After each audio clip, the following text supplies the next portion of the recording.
شان ہے کہ خون کا قطرہ زمین پر بعد میں گرتا ہے، اللہ رب العزت اس کے گناہوں کو پہلے ہی معاف کر دیتے ہیں۔ لیکن ہمارے معاشرے میں ایک ایسی چیز ہے، اتنا بلند و بالا مقام شہید کا ہونے کے باوجود بھی رسول اللہ صلی اللہ علیہ وسلم نے فرمایا کہ شہید کو قرض معاف نہیں ہے۔ قرض ایک ایسی چیز ہے کہ آپ علیہ السلام نے فرمایا یہ شہید کو بھی معاف نہیں ہے۔ بلکہ ایک دفعہ رسول اللہ صلی اللہ علیہ وسلم اپنے ایک صحابی کی نماز جنازہ پڑھانے کے لیے آگے ہوئے، پتہ چلا کہ اس نے کچھ لوگوں کا کسی کا قرض دینا ہے، تو آپ علیہ السلام مصلی امامت سے پیچھے ہٹ گئے اور کہا کہ میں اس کی نماز جنازہ ہی نہیں پڑھاؤں گا۔ قرض ایک ایسی چیز ہے۔ پھر ایک صحابی نے ذمہ داری اٹھائی کہ اللہ کے رسول آپ جنازہ پڑھائیں، میں اس کی طرف سے قرض ادا کر دوں۔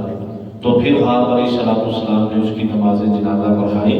چند دنوں کے بعد جس نے ذمہ داری لی تھی، اللہ کے رسول نے پوچھا کیا تم نے اپنے بھائی کا قرض اتار دیا ہے؟ اس نے کہا جی کچھ اتار دیا، پھر کچھ اتار دیا، آج میں نے مکمل طور پہ اس کا قرض اتار دیا۔ تو آپ علیہ السلام نے فرمایا آج تیرے بھائی کو خلاصی ملی۔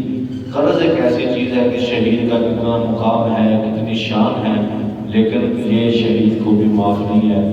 تو محترم بھائیوں، دوستوں، عزیز ساتھیوں، کوشش کریں کہ اپنے معاملات بہت زیادہ بکھیرے نہ بلکہ ان کو سمیٹ کے رکھیں اور اپنی زندگی میں ہی یہ قرض والا جو معاملہ ہے اس کو کلیئر کر کے جائیں، وگرنہ معاشرے میں ایسی مثالیں ملتی ہیں کہ باپ دنیا سے چلا جاتا ہے تو لوگ پیچھے سے اولاد سے سوال کرتے ہیں تو وہ کہتے ہیں بھائی وہ ہمارے باپ کی قبر ہے، اسے جا کے لے لو قرض، ہم کہاں سے دیں؟